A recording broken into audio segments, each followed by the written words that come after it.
လားမရှိလားသင်သိချင်ရင်ဒီလူတွေကိုကြည့်လို့ရတယ် Pasian aom yam om lo yam chi ဒီလူတွေကိုကြည့်လို့ရတယ် Nob le kau teng yenun သင်မြင်တဲ့ပြောသင်မှာမျက်စိရှိရင်ပြောတာမျက်စိမရှိတော့သင်မြင်မှာမဟုတ်ဘူးနော်မဒီလူဆိုရင်ဘယ်ဘာသာတရားမှယုံလည်းမယုံကိုယ်လည်းမကိုယ် Pasian ပဲ ane lo pasian aom lo te isangam pa pen ဘာသာမဲ့ atheist Etis kitchen mo pasian ne ဒါပေမဲ့ဒီနေ့ဖခင်အသက်ရှင်နေဆိုတဲ့ဖခင်ကအံ့ဩဖွယ်ရသူ့ရဲ့အထဲထဲမှာလှုပ်လို့တာအထဲထဲမှာလှုပ်လို့တာဟာလေလုယာအာမင်ဒီမှာကို Alex He Alex song ဖခင်အသက်ရှင်ခြင်းမရှိခြင်းကိုတွေ့ချင်ရင်မြင်တွေ့ကြည့်လို့ရတယ် Pasian anung tayam anung takayam chi ama na enun ဘာသာတရားကဒီလူတွေကိုမပြောင်းလဲစေဘူး Pasian athu chiang hi lo ကျွန်တော်လည်းဘာသာတရားထဲမှာလာကျွန်တော်မပြောင်းလဲဘူး athu chiang to kin ke မှတ်တာပါဘာသာဝင်ဆိုတာကအားလုံးကအတူတူပဲ athu chiang be khilo ina နော်ဘာသာဝင်ကမဟုတ်တာလို့တယ်မကောင်းတာလို့တယ်လူရှိရောက်ရင်ဟန်ဆောင်တယ်အဲ့ဒါဘာသာဝင်ပဲ biak na chiang be khilo hi kanun ခိုးတယ်လိန်တယ်ဝတ်တယ်ညာတယ်အဲ့ဒါဘာသာဝင်ပဲ biak na chiang to hi le lem ဒါပေမဲ့အဲ့ဒီဘာသာဝင်ထဲမှာဖျားဝင်လာရင်ထူးခြားလာတယ် biak na sunga pasian Hallelujah tu ya hi အာမင်ဒီနေ့အဲ့အသက်ရှင်တဲ့ဖျားဝင်လာတဲ့ခါမှာဒီနေ့ထူးခြားလာတဲ့လူတွေဖြစ်တယ် anung ta pasian pen anung ta Hallelujah chiang na lamdang ဒီသူသက်တာတွေကနေဘုရားသခင်ဘာလို့မလဲမသိဘူးနော်သူချီးမွမ်းမယ်သူသက်တာတွေဘုရားသခင်ပြောမဲ့စကားကျွန်တော်နှုံသားတကားဖွင့်ပြီးတော့ခံယူအောင်လက်ကုပ်တီးပြီးထားပြီးကြိုးဆိုပေးပါဦး Hallelujah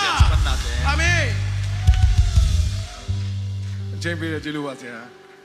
nong biak lung nami အားလုံးပဲတွေ့ရတော့ဝမ်းသာတယ် e kimute lung nami ကျွန်တော်ဒီရက်ပိုင်းမှာနေတိုင်းပြောနေကြစကားရှိတယ်ကျွန်တော်မသွားမင်းနဲ့ရှောင်းနေတယ်နေရာကြီးတော်တော်များများ kong gen ke ka gen ngi ka omi to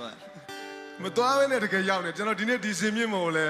ကျွန်တော်နဲ့မဆိုင်တဲ့စင်မြင့်ပေါ်ဖြစ်တယ်ကျွန်တော်နဲ့မဆိုင်တဲ့ ngi lo te tung kha pa pa pasian tu pa to ဘာသာရေးအဆောက်အအုံတစ်ခုတည်းကိုကျွန်တော်ရောက်နေတာဖြစ်တယ် biak ကျွန်တော်မဆိုင်တဲ့ lai sang ဆရာထွန်းထွန်းတို့တစ်ချိန်ကဆိုတော့ထွန်းထွန်းဆိုတော့ Alex ဆိုတော့ Nita ကျွန်တော်မဆိုင်တဲ့လူတွေကြားထဲမှာကျွန်တော်ရောက် dom te to ki sai ngi vet lo khat pen ki to kha lai sang hi ကျွန်တော်လာတာမဟုတ်ဘူးဒီလူတွေနဲ့ကျွန်တော်မသိဘူးကိုနီတာနဲ့ကျွန်တော်လည်းဆိုရင်အမေရိကကိုကျွန်တော်ကကိုနီတာပြောသွားသလိုပဲflight တစ်ခုတည်းဒုက္ခတဲ့ yeah ye ku ni ta toi le ba ko mo ဒုက္ခတဲ့ tuang khom kha liang si sen ကျွန်တော်ဒုက္ခတဲ့စကားတွေအများကြီးရောက်ဘူးတယ် refugee ang tu ဒုက္ခတဲ့မြန်မာနိုင်ငံမှာရှိတဲ့ဒုက္ခတဲ့တွေထိုင်းနိုင်ငံမှာရှိတဲ့ဒုက္ခတဲ့တွေကျွန်တော်သတင်းတော့ဘဝနဲ့အများကြီးရောက်ခဲ့ဘူးတယ် e hi ဒုက္ခတဲ့ဘောင်းမြောင်များစွာတိုင်းသားဘောင်းမြောင်များစွာကျွန်တော်တို့ပြည်တွင်းစစ်ကနှစ်ပေါင်း80ရှိပြီ ina ga ga ကဘာပေါ်မှာအရှိကြဆုံးပြည်တွင်းစစ်ရဲ့လို့ကျွန်တော်တိုင်းပြည်မှာဖြစ်နေတာဆိုတော့သတင်းတော့ဖြစ်တဲ့အတွက်ကျွန်တော်နည်းနည်းလေးဒီဟာတွေကတော့ပါမှာပဲကျွန်တော်ရှောင်လို့မရဘူးကျွန်တော် te som kong gen lo pa mo hi အဲ့တော့ဒုက္ခတဲ့ဘဝနဲ့ရောက်လာတာတစ် flight ထဲကိုနီတာကိုတွေ့ကျွန်တော်ပြောတယ်ကိုနီတာကျွန်တော်တို့တစ် flight ထဲလာတာလေစိတ်မှာကျွန်တော်နဲ့သူနဲ့မသိဘူးဒါပေမဲ့တွေ့တော့သိတယ်ဩဒါအဆိုတော့အဲကိုအတော်ဆိုအဲ့တော့ကျွန်တော်အဆိုတော်တွေကြားထဲကိုကျွန်တော်ရောက်နေတယ်ဘာကြောင့်မှမသိဘူးတကယ်မသိတာ la sa chiang hin ကျွန်တော်သိနိုင်တဲ့ဉာဏ်ပညာကျွန်တော်မှမရှိဘူးကျွန်တော်ဝင်ခံတယ် gen ka thei zo ding hi lo hi ကျွန်တော်ဒီစကလုံးမလို့ပြောရမှာကျွန်တော်ဘာမှမဟုတ်ဘူးကျွန်တော်ဘာမှမတက်ဘူးကျွန်တော်ဘာမှမသိဘူးဆိုတော့ကျွန်တော်ကြာလေးပိုသိလာလိမ့်မယ် aya dam dama ka thei lo lam long tel te tek la hi တကယ်သိလာတာ dam dama tel te tek ဆိုကျွန်တော်ဒီနေ့ကျွန်တော်နယ်ပယ်မဟုတ်တဲ့နယ်ပယ်ထဲမှာရောက်နေတယ်ဘာနယ်ပယ်လဲဆိုတော့ဝိညာဉ်နယ်ပယ် ke to ki sai vet lo ဟုတ်ကဲ့ te to ဝိညာဉ်နယ်ပယ်ထဲမှာကျွန်တော်ရောက်နေတာကြာပြီဆိုတော့ကျွန်တော်လက်တွေ့သမားဖြစ်တယ်ကျွန်တော်အသက်43sorry 42နှစ်ပြည့်တော့မယ်42နှစ်ခွဲ akum bel som ni la khat ma42 ni na နှစ်ပြည့်ဖို့6လလိုသေးတယ်ဆိုတော့ကျွန်တော်တဘဝလုံးဘာသာတရားတစ်ခုအောက်မှာမရှိဘူးကျွန်တော်ဘာသာတရားတွေထဲမှာကျွန်တော်မရှိဘူး pasian aum vet lo biak na mi ai vet lo pa ကျွန်တော်ဖျားဘယ်ဖျားအောင်မှကျွန်တော်ဆုမတောင်းဘူး gen thu jong khat le jong ngen nge lo hian ဘယ်ဖျားအောင်မှကျွန်တော်ဖျားရည်နဲ့ကျွန်တော်လည်းမဆိုင်တာပေါ့နော် ke to ki sai vet lo khat a ngai su ni ဆိုတော့respect မရှိတာမဟုတ်ဘူးကျွန်တော်မလေးစားတာမဟုတ်ဘူးကျွန်တော်လေးလာတယ်ကျွန်တော် za tak bel za tak ဒါပေမဲ့ကျွန်တော်ဘာကျွန်တော်အလုံများနေခဲ့တယ်တဘွားလုံး aya မနာ ko gen ngai su nge kon lo hian အဲ့တော့ကျွန်တော်စကားလေးကိုပြဆက်ရင်ကျွန်တော်မလာဘဲနဲ့ဒီနေရာကိုရောက်တယ်ဆိုရင်လူတော်တော်များများနားမလဲဘူးနားလဲဖို့လည်းအကြောင်းမရှိဘူးဘာဖြစ်လို့ဆိုတော့လူအမြင်နဲ့ဆိုရင်နားမလဲနိုင်ဘူး ngai khol het lo ဒါ wa ပေမဲ့ pasian ni dan ကျွန်တော်တို့ဝိညာဉ်နယ်ပယ်ထဲမှာမဖြစ်နိုင်တဲ့အရာမရှိဘူး mi hing to piang the lo hi ma le kha su ma piang the hi ဟုတ်ကဲ့အဲ့တော့ကျွန်တော်ကအခုဒီကျွန်တော်နဲ့မဆိုင်တဲ့နယ်ပယ်ကြီးတစ်ခုထဲမှာကျွန်တော်ရောက်နေတယ် အရင်ဆုံးပြောချင်တာကတော့ဒီမှာရောက်နေတဲ့လူတွေအကုန်လုံးကဒီအချိန်မှာကျွန်တော်ကလည်းဆရာထွန်းထွန်းပြောပါတယ်အခွင့်ထူးခံနေဖြစ်တယ်ကျွန်တော်နိုင်ငံမှာအင်မတန်ဒုက္ခရောက်နေတယ်ဒီကညီကောင်မတွေအကိုမတွေအန်တီတွေတော်တော်တွေအကုန်လုံးကိုယ့်အောင်စဉ်းစားကြည့်ကျွန်တော်တို့ဘဝမှာဒုက္ခအရောက်ဆုံးဆိုတဲ့အချိန်ကိုပြန်စဉ်းစားအဲ့ဒီဒုက္ခအရောက်ဆုံးအချိန်ထက်ဒုက္ခအရောက်ဆုံးအချိန်ကကျွန်တော်တိုင်းမှာဖြစ်နေတယ် ကောကမာတူလိုက် လက်ရှိအချိန်ဖြစ်တယ်ပြည်တွင်းစစ်နှစ်ပေါင်း80ဘေးကမ္ဘာအရှိကြဆုံးပြည်တွင်းစစ်ဘေးတဘာဝဘေးရနေသူရေးတွေကြီးနေတယ်ပြီးတော့ကုန်စည်နှုန်းကြီးမြင့်မှုအခုအရေးတဲ့ထက်ပြီးတော့ဝမ်းယောဂဘိုးတဲ့တူလိုက်တကယ်မန်ဖြစ်မှာမဖြစ်เสียဘာမှမရှိတဲ့အတိုင်းပြီကျွန်တော်ပူတာကိုရေခဲတောင်ဒေသကနေစပြီးတော့ဘိတ်ကျွန်းစုတွေအထိကျွန်တော်တနိုင်ငံလုံးအနှံ့ကိုပြည်သူတွေအားလုံးရဲ့ဒုက္ခတွေမျက်ရည်တွေဒုက္ခတွေအများကြီးရဲ့ဒုက္ခတွေကျွန်တော်ပတ်ပြီးတော့တင်ဆက်ဖူးတဲ့သတင်းတောက်ဖြစ်တယ်နာဆတ်နာတမမလိုက်တကီကျွန်တော်မသိသေးတဲ့လူတွေကိုလည်းကျွန်တော်ဒီကနေတစ်ခါလေးမိတ်ဆက်ပေးရစေ